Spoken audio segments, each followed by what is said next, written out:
CM Punk. That's it. Thank you all ever so much for your support, and have a nice day.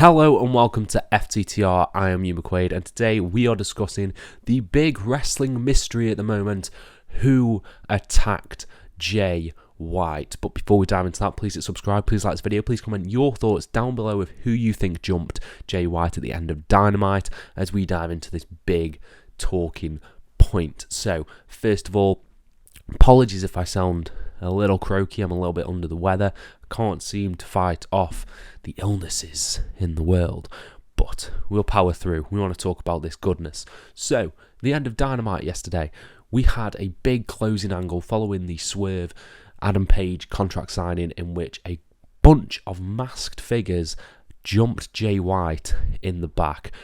One of those was revealed to be wearing MJF's devil mask, the devil mask that we saw when he made his return at All Out 2022.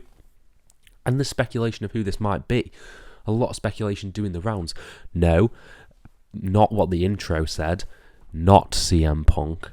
But there's a lot of speculation on who this could be. We, of course, had a segment earlier in the show that set up Jay White as a new contender for MJF and the title. So someone who's doing this, you've got to think, is on the side of MJF, wants to help MJF in some capacity.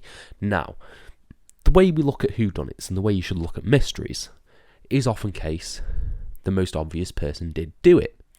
So, the most obvious person has to be Adam Cole, baby. Now you've got to look at the numbers. There is every chance that Adam Cole was wearing the MJF mask. It was hung above him in the post-match promo, I believe, following All In. And there's a amount of guys there that could be the Kingdom and could be Roderick Strong and potentially returning Kyle O'Reilly.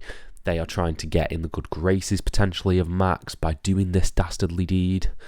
So I think the obvious choice is probably the right one. I think it probably is Adam Cole, in a way that is sort of playing both sides, in that he's getting Max in all these opportunities to get him banged up so he can eventually turn on him and win the title, while also trying to maintain some legitimacy to having MJF keep the title by beating down Jay White and just sort of pulling the strings, being the puppet master. I quite like that idea. However, the idea that stuck with me, and I don't know why this came into my head when I saw it, is the idea that this is almost like The Dark Knight. I take it you've all seen The Dark Knight, I assume. The opening of The Dark Knight, where there's a load of copycat Batmans, a load of copycat vigilantes who are going out there and trying to do good on behalf of Batman. They don't represent what Batman represents, though, because they're using guns, they're using all these altruistic tactics. I think there's a really compelling story to tell about a crazed fan almost of MJF who has trying to get on the good side of MJF by doing these things, like, you inspired me. In the same way that Punk inspired MJF, MJF has now inspired this group of people to go about their business in the wrong way. I think that could be incredibly fascinating and a really interesting character turn for MJF, and that is based on the fact that I don't think this will be revealed for a long time. I think it would be a bit disappointing if it was revealed at WrestleDream or at, the anniversary show who this masked person is. But I love the idea that this group of people who've been inspired by MJF and everything that MJF has said about the company are now running roughshod in the name of MJF.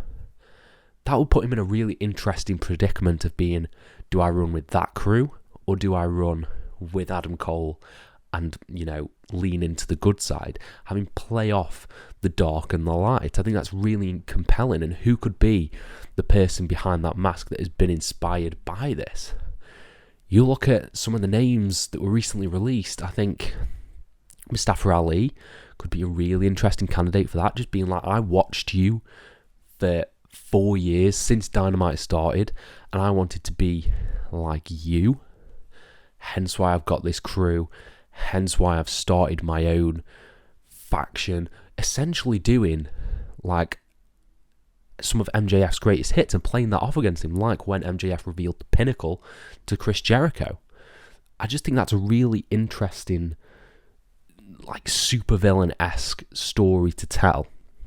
Maybe this isn't the right time to do it, but I think Ali being revealed to be this crazed, obsessed cult leader who's doing everything in the name of MJF would just be so fun.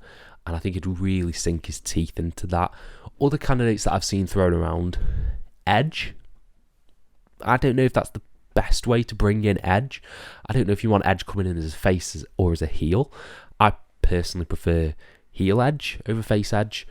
But being in this, slotting him into the MJF story, I don't necessarily think is a good idea. The other candidates, some of the other released guys, Dolph Ziggler, potentially. You've got people from New Japan coming over. I've heard a lot of LFI love, but I don't necessarily think that would work. It doesn't have that personal connection to MJF, which is why I like the idea of it being someone who is obsessed with him. I think that's so fascinating, like really fascinating. But it's probably going to be Adam Cole. And is that good? Is that going to be a satisfying conclusion to this story that Adam Cole is the one behind the mask? I think it depends on how it's executed and how it's pulled off. This entire story between Adam Cole and MJF completely depends on how the turn is done.